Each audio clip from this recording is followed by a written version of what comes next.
ಸಾತ್ವಿಕ ಧರ್ಮ ಬಾಂಧವರೇ, ಒಬ್ಬ ಗುರುವಿನ ಸಾನ್ನಿಧ್ಯಕ್ಕೆ ಶಿಷ್ಯ ಬಂದು ಕೇಳ್ತಾ ಇದ್ದಾನೆ. ಇವತ್ತು ವ್ಯವಸ್ಥೆಗಳು ತುಂಬ ಕೆಟ್ಟು ಹೋಗಿದ್ದಾವೆ. ಧರ್ಮಕ್ಕೆ, ತತ್ವಕ್ಕೆ, ಪರಂಪರೆಗೆ ಬೆಲೆ ಇಲ್ಲ. ಹಣ ಮತ್ತು ಅಧಿಕಾರ ಮತ್ತು ಸಂಪತ್ತಿ ಇವುಗಳಿಗೆ ಮಾತ್ರ ಬೆಲೆ ಇದೆ ಅಂಥೇಳಿ ಅವನು ಸಾಕಷ್ಟು ನೋವುಗಳನ್ನು ಹಂಚಿಕೊಳ್ತಾನೆ. ಆ ಸಂದರ್ಭದಲ್ಲಿ ಆ ಧರ್ಮಗುರುಗಳು ಉಪದೇಶ ಮಾಡ್ತಾರೆ, ಹಾಗೆ ಅನ್ಕೊಳ್ಳೋದು ಬೇಡಪ್ಪ. ಯಾವತ್ತೂ ಕೂಡ ಕೃತಯುಗ, ತ್ರೇತಾಯುಗ, ದ್ವಾಪರ ಯುಗ ಮತ್ತು ಕಲಿಯುಗ ಈ ಎಲ್ಲ ಯುಗಗಳಲ್ಲೂ ಕೂಡ ಯಾವುದಕ್ಕೆ ಎಷ್ಟು ಬೆಲೆ ಇದೆ ಅದಕ್ಕಷ್ಟೇ ಬೆಲೆ ಇದೆ. ಹಾಗಾಗಿ ಗೊಂದಲ ಬೇಡ ಅಂತ ಉಪದೇಶ ಮಾಡ್ತಾ ಇದ್ರು. ಆವಾಗ ಅವ್ರು ಕೇಳ್ತಾರೆ, ನೋಡಪ್ಪ, ಈ ಉಪ್ಪಿಗೆ ಕಿಮ್ಮತ್ತು ಕಡಿಮೆ ಇದೆ, ಆದರೆ ಊಟಕ್ಕೆ ಉಪ್ಪು ಇಲ್ಲ ಅಂತಂದರೆ ನಡೀತದೇನೋ ಅಂತ ಕೇಳ್ತಾರೆ. ಅವರು ಹೇಳ್ತಾರೆ, ಕೇಸರ್ ಅದಕ್ಕೆ ತುಂಬ ಬೆಲೆ ಇದೆ, ಆದರೆ ಕೇಸರ್ ಅದು ಇಲ್ಲ ಅಂದರೆ ಊಟ ನಿಲ್ತದೇನೋ ಅಂತ ಕೇಳ್ತಾರೆ. ಅಕಸ್ಮಾತ್ ಕೇಸರ್ ಊಟಕ್ಕೆ ಬೇಕೇ ಅಂತಿಲ್ಲ, ಉಪ್ಪು ಊಟಕ್ಕೆ ಅವಶ್ಯಕವಾಗಿದೆ. ಹಾಗೆ ಕೇಸರಿ ಕಿಮ್ಮತ್ತು ಬಾಳಿದ್ರೂ ಕೂಡ ಅದು ಊಟಕ್ಕೇನು ಉಪಯೋಗ ಆಗೋದಿಲ್ಲ.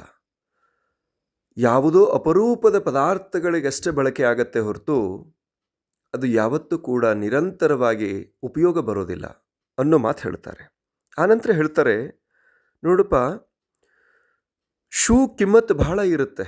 ಎಷ್ಟೇ ಕಿಮ್ಮತ್ತಿನ ಶೂ ತೊಗೊಂಡ್ರೂ ಕೂಡ, ಪಾದರಕ್ಷೆಯನ್ನು ತೊಗೊಂಡ್ರೂ ಕೂಡ ಅದನ್ನು ಹಾಕ್ಕೊಳ್ಳೋದು ಕಾಲಲ್ಲೇ. ಅದು ಯಾವತ್ತೂ ಕೂಡ ತಲೆ ಮೇಲೆ ಇಟ್ಕೊಳ್ಳಿಕ್ಕೆ ಬರೋದಿಲ್ಲ. ಹಾಗೆ ನಾವು ಧರಿಸುವಂಥ ತಿಲಕ ಏನಿದೆಯಲ್ಲ, ಯಾವತ್ತು ಹಣೆಗೆ ಧರಿಸ್ತೇವೆ. ಅದರ ಕಿಮ್ಮತ್ತು ತುಂಬ ಕಡಿಮೆ, ಆದರೆ ಅದನ್ನು ಹಣೆಗೆ ಧರಿಸ್ತೇವೆ, ಅದಕ್ಕೆ ಗೌರವ ಜಾಸ್ತಿ ಅಂತ ಉಪದೇಶ ಮಾಡ್ತಾರೆ. ಆನಂತರ ಹೇಳ್ತಾರೆ, ಸೂಜಿ ಸಣ್ಣದಿರುತ್ತೆ, ಕಿಮ್ಮತ್ತು ಕಡಿಮೆ ಇರುತ್ತೆ, ಆದರೆ ಅದು ಯಾವಾಗಲೂ ಕೂಡ ಜೋಡಿಸುವಂಥ ಕೆಲಸವನ್ನು ಮಾಡುತ್ತೆ. ಅದರ ಗೌರವ ಅದರ ಜೊತೆಗಿದೆ. ಎಷ್ಟೇ ದೊಡ್ಡ ಬಟ್ಟೆ ಇರಲಿ, ಸಣ್ಣ ಬಟ್ಟೆ ಇರಲಿ, ಅದನ್ನು ಜೋಡಿಸುವಂಥ ಕಾರ್ಯವನ್ನು ಸೂಜಿ ಮಾಡುತ್ತೆ. ಅದರ ಕಿಮ್ಮತ್ತು ಕಡಿಮೆ ಅಂತ ಹೇಳಿಕ್ಕೆ ಬರ್ತದೇನಪ್ಪ ಅಂತ ಕೇಳಿದರು. ಆನಂತರ ಕತ್ತರಿ ತುಂಬ ದೊಡ್ಡದಾಗಿರುತ್ತೆ, ಅದರ ಕಿಮ್ಮತ್ತು ಕೂಡ ಜಾಸ್ತಿ ಇರುತ್ತೆ. ಆದರೆ ಕತ್ತರಿ ಕೆಲಸ ಯಾವುದು ಅಂತ ಕೇಳಿದರೆ ಅದು ಕಟ್ಟು ಮಾಡ್ತಾ ಹೋಗುತ್ತೆ. ಹಾಗಾಗಿ ಕತ್ತರಿ ಕಿಮ್ಮತ್ತು ಜಾಸ್ತಿ ಅಂಥೇಳಿ ಹೇಳಲಿಕ್ಕೆ ಸಾಧ್ಯ ಐತೇನಪ್ಪ ಅಂತ ಉಪದೇಶ ಮಾಡಿದರು.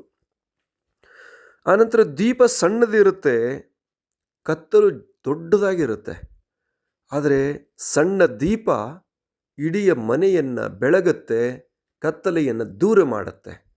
ಹಾಗಾಗಿ ದೀಪದ ಕಿಮ್ಮತ್ತು ಕಡಿಮೆ ಅಂತ ಹೇಳ್ಬೋದೇನಪ್ಪ ಅಂತ ಕೇಳ್ತಾ ಇದ್ದಾರೆ. ಆನಂತರ ಒಬ್ಬ ಮನುಷ್ಯ ಶ್ರೀಮಂತರಿದ್ದಾನೆ, ಧನಿಕನಿದ್ದಾನೆ, ಅಧಿಕಾರ ತುಂಬ ಅವನ ಜೊತೆಗಿದೆ, ದೊಡ್ಡ ಅಧಿಕಾರ ಇದೆ, ಎಲ್ಲ ಇದ್ದರೂ ಕೂಡ ಅವನಲ್ಲಿ ಸದ್ಗುಣ ಇಲ್ಲ, ಒಳ್ಳೆ ಸ್ವಭಾವ ಇಲ್ಲ, ಪರೋಪಕಾರದ ಗುಣಗಳಿಲ್ಲ ಅಂತಂದ ಮೇಲೆ ಆ ವ್ಯಕ್ತಿಗೆ ಏನಾದರೂ ಗೌರವ ಸಿಗುತ್ತೇನಪ್ಪ? ಒಬ್ಬ ವ್ಯಕ್ತಿ ಅವನಲ್ಲಿ ಹಣ ಇಲ್ಲ, ಅವನಲ್ಲಿ ಅಧಿಕಾರ ಇಲ್ಲ, ಸಂಪತ್ತಿಲ್ಲ, ಇರಲಿಕ್ಕೆ ಮನೆ ಇಲ್ಲ ಅವನಿಗೆ, ಆದರೆ ಅವನ ಗುಣ ಅತ್ಯುತ್ತಮವಾದ ಗುಣ ಇದೆ. ಸದ್ಗುಣ, ಸಂಸ್ಕಾರ, ಸದಾಚಾರ, ಸದ್ಭಾವನೆ, ಸದ್ವರ್ತನೆ, ಸನ್ನಡತೆ, ಧರ್ಮಾರಾಧನೆ, ದೈವಾರಾಧನೆ, ಧಾರ್ಮಿಕ ಗುಣಗಳಿದ್ದಾವೆ. ಆ ವ್ಯಕ್ತಿ ಗೌರವ ಏನಾದರೂ ಕಡಿಮೆ ಆಗ್ತದೇನಪ್ಪ ಅಂತ ಗುರುಗಳು ಉಪದೇಶ ಮಾಡಿದರು. ಸದ್ಭಕ್ತ ಬಾಂಧವರೇ, ಇವತ್ತು ಗೌರವ ಇರುವಂಥದ್ದು ಒಳ್ಳೆ ಗುಣ, ಒಳ್ಳೆ ನಡತೆಗೆ ಹೊರತು ನಾವು ಅಂದುಕೊಂಡ ಹಾಗೆ ಶ್ರೀಮಂತಿಕೆ, ಹಣ, ಅಧಿಕಾರ ಇದು ಕ್ಷಣಿಕ ಇರುತ್ತೆ. ಯಾವ ಸಮಯದಲ್ಲಿ ಆ ಅಧಿಕಾರ ಶ್ರೀಮಂತಿಕೆ ಇರುತ್ತೋ, ಯಾವಾಗ ಹೋಗುತ್ತೋ ಗೊತ್ತಿಲ್ಲ. ಅಥವಾ ಗಮನಿಸಿರ್ಬೋದು ತಾವೆಲ್ಲ, ಒಬ್ಬ ರಾಜಕಾರಣಿ, ಮಂತ್ರಿ, ಮುಖ್ಯಮಂತ್ರಿ ದೊಡ್ಡ ಅಧಿಕಾರದಲ್ಲಿದ್ದಾಗ ತುಂಬ ಬೆಲೆ ಇರುತ್ತೆ. ಅಧಿಕಾರದಿಂದ ಕೆಳಗೆ ಬಂದರು ಅಂದ ತಕ್ಷಣ ಅವ್ರಿಗೆ ಗೌರವ ಸಿಗಲ್ಲ, ಬೆಲೆ ಇರೋದಿಲ್ಲ. ಅದೇ ರೀತಿಯಾಗಿ ಒಬ್ಬ ಬಡ ವ್ಯಕ್ತಿ ಇದ್ದಾನೆ ಅಂತ ಕೇಳಿದರೆ, ಅವನಲ್ಲಿ ಸದ್ಗುಣ ಇದೆ ಅಂತ ಕೇಳಿದರೆ, ಅವನ ಜೀವನ ಪೂರ್ತಿ ಅವನಿಗೆ ಗೌರವ ಇರುತ್ತೆ ಅನ್ನೋದನ್ನು ನಾವು ಜೀವನದಲ್ಲಿ ಎಷ್ಟೋ ಜನ ನೋಡಿದ್ದೇವೆ ಸದ್ಭಕ್ತ ಬಾಂಧವರೇ. ಹಾಗಾಗಿ ಯಾವತ್ತೂ ಕೂಡ ಸದ್ಗುಣಿಗೆ ಬೆಲೆ ಇದೆ, ತ್ಯಾಗಕ್ಕೆ ಬೆಲೆ ಇದೆ, ಸಂಸ್ಕಾರವಂತ ವ್ಯಕ್ತಿಗೆ ಬೆಲೆ ಇದೆ ಅನ್ನೋದನ್ನು ನಾವು ಮರೆಯೋದು ಬೇಡ. ಅದು ಸತ್ಯವಾದ ವಿಷಯ ಅನ್ನುವಂಥ ವಿಷಯವನ್ನು ತಿಳಿಸಿ ಇಂದಿನ ಸಂದೇಶಕ್ಕೆ ವಿರಾಮ ಕೊಡ್ತಾ ಇದ್ದೇವೆ. ಓಂ ಶೋಂ ಭಯಾತ್.